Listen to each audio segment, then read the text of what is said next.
Movie is not a documentary on why no one has made a good Legend of Zelda movie yet. There is only one set of footprints in this sand, which makes sense because the only way I'm getting through this overly dramatic intro is if God carries me. His tea is tepid, Mr. Lint. Mr. Lint will do our job for us in a second, but him. It's amazing the tea isn't ice cold, considering you've been on the water for so long it took this animated dolly shot 7 seconds to get to where you are. Your complaint about the tepid tea is weak tea, sir.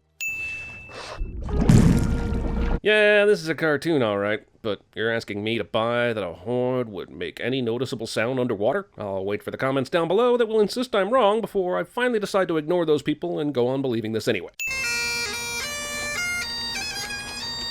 Look, I know the movie is in on the joke, but I had a neighbor who used to practice playing modern pop music on his bagpipe every freaking night. So until you've heard a man squeeze sexy back out of Satan's bladder for the 17th time, you can't stop me from adding this sin. Loch Ness Monster. More like Rude Ness Monster, am I right? Also, monsters should really chew their food better. Messy Nessie had more undigested food in her throat than Marlon Brando after visiting craft services on the set of The Island of Dr. Moreau. Lionel lassos the Loch Ness Monster, and somehow it's not strong enough to pull him or Lint into the water while they hold onto the rope. Lint survives this. I guess the Loch Ness Monster's teeth are so far apart that she grabbed Lint with her gums. I feel like even that is worthy of a survives this. I'll make absolutely sure you don't get eaten again. I promise. You said that last time! You mean this guy's been eaten and lived to tell the tale more than once? This mild door slamming is enough to shake the room and knock this dodo bird thing off so that the movie can focus on this suddenly revealed and apt evolutionary chart. I'm not sure what he's looking for in that bag, but I know he never finds it and never mentions it again. Maybe he was looking for an easy joke. Why don't you show us what proof you found in the loch? Seriously though, why don't you? I mean, I know we're going for the full nobody believes me, complete with a snooty club that won't let me in cliché here, but you've got your own first-hand account. A witness, evidence of a boat being thrown through a rock wall, and a proven working way to lure it out again. There's at least enough evidence here to give it a shot, right? Neither ape nor man, but the link in between. We've got nut punch jokes, y'all. But think of it. Evidence of man's primitive ancestry. The missing link. Roll Darwin's. I say we are descended from great men, not great apes. I sure am glad this controversy ends in 1925 with the Scopes trial and we never had to argue about it again, and we can focus on less controversial topics, like the fact that we're living in a simulation. Also, it was pretty obvious he was going to drop that precious artifact, and Frosty the Showman was right there to catch it, so why didn't he?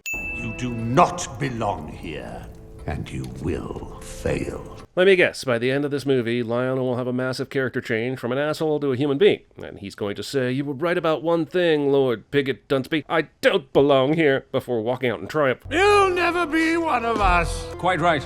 I never shall. I think that's pretty close, so here's a sin. Also, I'm wondering something. These guys seem to hate Sir Lionel because he spends his time chasing mythical creatures nobody believes in, and has yet to prove their existence. But how did he become a sir in this society if he hasn't accomplished anything yet? Later we find out that he's a known playboy who squandered his wealth, and I can't imagine why knighting would occur because of that. Electricity, suffrage, evolution. Hey man, say all you want about certain things, but you take that back about electricity. If you're wondering how they did the stop motion on this water, they didn't. It's a visual effect. You know why? Because it's easier. That's why. This is a sin for you wanting to make their job harder, you jerk. Lionel's essentially traveling by map here, but why is he charting a course? He's taking trains, right? I'm assuming they'll take him where he needs to go. I'm sure we're going for some sort of sexuality joke here that I'm not even sure I get, but if you're trying to file through your prison bar this slowly and publicly in broad daylight, you're either going to get caught or not break out until partway through the 23rd century. Yeah, I've been to this place in Red Dead Redemption 2. The chimney has about $50. Someone left behind a cigarette card featuring great men of science. Overall, it's disappointing. Got mauled by a cougar out here, too. Lionel insta-finds Bigfoot as soon as he gets to the place he's rumored to be, which is remarkable. It's almost like he shouldn't even be a legend and just a widely known fact at this point. How can you speak? Good question. How can I speak? Well, I watched it first. I listened. I'm totally willing to overlook how Sasquatch can read, talk, and write, even though it's total nonsense. But what I really want to know is how he got this outrageously 2019 speaking inflection. Look at the size of those metatarsals. Whoa, sir! Wow, your hands! The metatarsals are a part of the foot, so unless you've got a foot fetish, this is a weird time to get all shocked and embarrassed. The movie has been very weird about not telling us what the year is. These newspapers only show the month and day, and when he looked at the tag on the Bigfoot cast, the date of discovery was merely 3/15. This isn't some weird sci-fi movie trying to be timeless, so I don't understand why they're being coy with the year. They talk of this creature. He's a snowman. He wouldn't be abominable, would he? Is that why we're doing this this movie? Why, yes it is. Don't worry, we'll do Endgame in so it's coming soon. Also, this newspaper somehow has the movie script written on it. I think these Yetis are my cousins. Convenient Cave's position is convenient. I give you my word.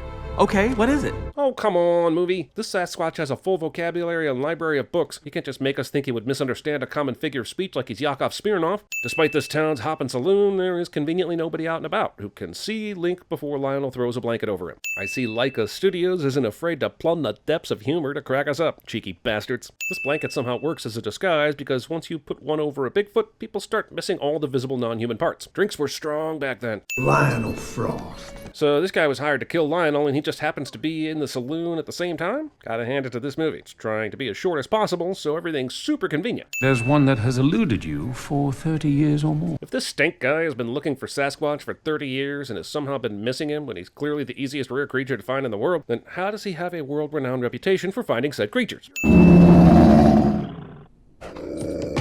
You see, the alpha has a frequency that all the other creatures respond to and do its bidding. I almost kept a straight face. King of the monsters. Sexual harassment. Also, this movie was released over a month before John Wick 3, which obviously means John Wick blatantly copied this horse murder, and is therefore complete trash. Frost must not succeed. Get word to Stink and tell him to stay on their trail. These are some seriously unnecessary orders. Didn't he tell Stink to kill Frost in the first telegram?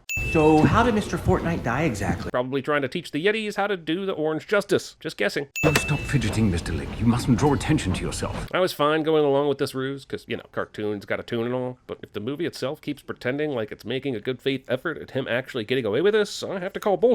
Movies always tell you that the protagonist can search a room all he wants and move place to place without the other person hearing all the commotion behind them. Unseen equals unheard. You and Aldous, what happened to you? Yes, please. More backstory involving a love story. Please. How would we ever survive without it? Here, now, throw this rope over the wall. Lionel trusts a Bigfoot to know what he means by this, leading to comic hijinks we can all enjoy. Then get it over to the window and throw it out into the bushes. I'll keep watch. But you weren't keeping watch earlier, while Link tried to pry open the safe with a crowbar. So why do you need to keep watch now? Is it so you won't be here when Link also screws these orders up? Why don't you just play a trumpet and sing the Star-Spangled Banner while you're at it? I could give it a try. Oh, but I don't have a trumpet. And I don't know that song that well. Even though Adelina is foiled here, in the very next scene she catches up to Lionel and Link at the train station, as if her only obstacle in catching up to them was changing out of her nightgown into this dress. This is all a way to get Adelina into the action, and considering all the events we've seen to get to this point, I wish she just wanted to tag along in the first place and we could have skipped the last 5 minutes. Stink shows up, and while it's true he knew they would be coming to Santa Ana after the saloon scene, he didn't know they would be at the train station this morning, so this is some lucky nonsense. This can't be. What is that exactly? Link pretending to know something and then asking what it is 85% of the jokes in this movie. It has been called many names. Shambhala, Agartha, Valley of the Blue Moon. Is he talking about his genitals? I feel like he's talking about his genitals. Actually, Aldous believed that this story was not quite right. While I admire Leica's attempt to explain all this stuff, I'm wondering how the under 6 set is reacting to this 5-minute carriage ride of exposition. Does it involve a temper tantrum? Can I join? Early man. Kubo! Anomalisa! Sorry, I thought we were just saying stop-motion movies better than this one. I'm a quiet guy at heart, but do you mind if I just kind of growl a little bit in excitement?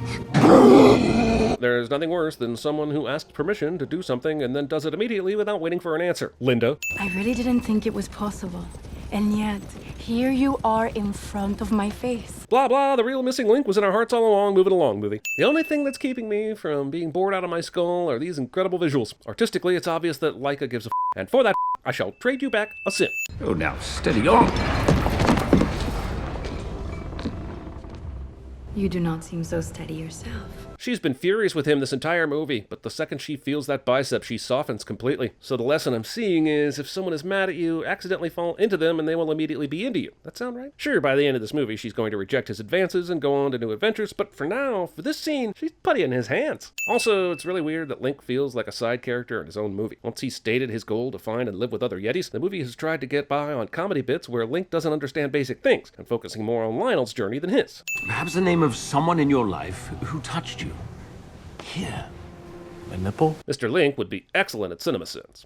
Some years back, there was a young prospector who came to live in the woods. Skip. Don't you touch him! Back in the bar fight, Link was able to handle all sorts of ruffians all by himself, but once the movie demands it, he turns into a very hairy version of Mr. Magoo. It's amazing how this perfect storm pops up just as the tension of the situation hits. What a lucky break on the day they shot this. Link, who doesn't understand very basic concepts, figures out logically that he can run inside the boat and find the window near where Adelina is hanging and save her. This boat is no longer floating, it is levitating. Apparently the movie forgot how to gravity. Also, while the boat is turned on its side, and that's cool for the action and everything, does the crew of this boat even send out a warning to its passengers that it's currently caught in a huge tidal wave and everyone might die? Is this normal, expected boat stuff that is written in the fine print of the ticket somewhere? This will become a deus ex machina as Lionel will take the axe and jam the door handle, but I'm really wondering how this jams the handle at all. It would require a blade that is thick enough to barely squeeze into the handle and yet somehow stay lodged in there afterwards, and I'm just not buying it. This way! Yes, to the tiny boat that will be navigating an ocean in a huge storm. Come quick! Link is currently doing what we're all probably doing at this moment, as well as the screenwriters when they were creating this character and the studio that greenlit this thing.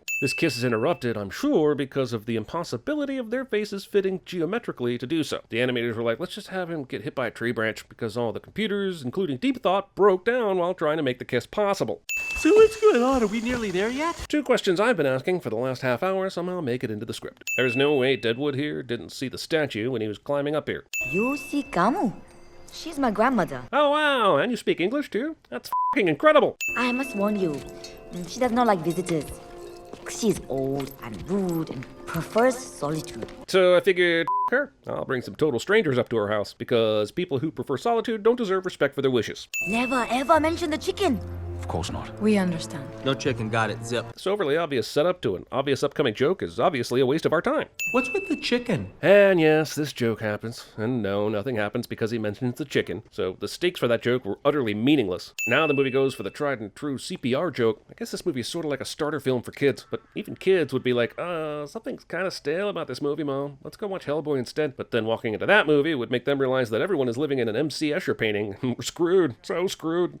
Oh, Mr. Stank, you're doing this all wrong. In case the countless maniacal laughs, exaggerated diabolical plans, and a name that sounds like Lord Pigdunce hadn't tipped you off, movie has him emerge from a dark corner, so his evilness is truly obvious. How about the chicken? What chicken? Is the warning to not talk about the chicken going to amount to something? Granted, we'd send the out of it if Gamu actually did anything when being asked about the chicken, since she didn't do anything when Link mentioned it, but it would have been nice for this to pay off at some point. We're going to find out later that the Yetis don't want anyone to know about this place or ever find it, so why do they keep an access bridge in operation? All the stuff they need is in Shangri-La, on the other side of the castle, so they don't need a bridge for any reason other than this movie's plot. The Yetis are an advanced civilization that has built this ornamental temple, designed kick-ass microphones, and have all sorts of architectural knowledge, but guardrails, right? How the devil can you speak English so well? How do you know I'm not speaking Yeti? Good point! I've forgotten the convenience already. Do you always speak in questions? I don't know. Do I? No, because I don't know was a statement, smartass. The country cousin. The redneck. Why would this civilization covered in hair have a phrase for someone who was a laborer whose neck got burnt while working in the sun? If it's a color thing, why single out the neck at all? Ginger, I would have accepted, but redneck? We call it... Holy Emma Thompson, I didn't know you had that deep guttural growl in you. The Camden School for Girls really taught you well. The outside world must never learn the truths of our sacred valley. That is something we cannot allow. That's why we invite them up for a look-see and a good monologuing before trapping them in a pit, instead of, just killing them at the border. Throw them into the inescapable pit of isolation and miserable disappointment. Oh, so they're going to throw them into this movie. We shape the world! Now I rather think the world shapes us. That was pretty good, wasn't it? Well, the rule is, if you swap a couple words around in a phrase, you're automatically brilliant, even if it's nonsense like this. So yeah, I think you're right, since you haven't broken any rules. But have the rules broken you? We're just gonna go ahead and assume that all these guards are dead, right? Not just conveniently knocked out for the exact amount of time that this conversation and boss battle needs to take place. Oh, Hoisted by his own ice shard. Yeah, f***ing no to all of this. Whatever happens after this that allows these three to live, null and void. This works. All of it. It all somehow works. Hanging off slippery ice with 1,000 pounds hanging off of you, defying gravity, spitting in inertia's face. I mean, I could deal with some cartoon physics, but damn, sometimes tunes be too loony. Oh, maybe this isn't a kid's starter movie after all. It's time I went on my own adventure. I can't wait for the Missing Link universe. The Fiji mermaid. I can't wait for the Missing Link universe. I sure am glad they didn't explain how they incorporated a Sasquatch into modern English society. Everyone in this era is so welcoming of Sasquatches, but not so much gay people. Weird. Till I finally found a friend like you. So what you're saying is you've got a friend in me? Sounds vaguely familiar. Put on your Sunday best, kids. We're going to Sears. Are you a person who loves this show but doesn't own any clothes? Are you sitting there completely nude wondering if there's any way you can display your love for CinemaSins properties while also presenting yourself in an acceptable way in a public place? Good news, everyone! We here at the Sins team have launched a new merch store with the help of Teespring. With these products, you can cover your body in a multitude of ways. Want something a little breezy? Try this. This is a CinemaSins shirt. Want something a bit more modest? This pullover hoodie has got you covered. We've even got a few badass posters and one killer mug that will distract everyone from the fact that you're not wearing pants. So, check out the links below and buy yourself a damn shirt for once. Will you, for the love of God, put on a f***ing shirt? Mug does not actually commit murder. Me. I'm a human being! I am not an animal! I am a human being! Watch out for that first step, it's a doozy! Goodbye, I miss you! Goodbye! I will never forget you! And what was the prospector's name? Susan. Susan. Yeah. So this prospector was a girl? You're goddamn right. Let me see them. My parents.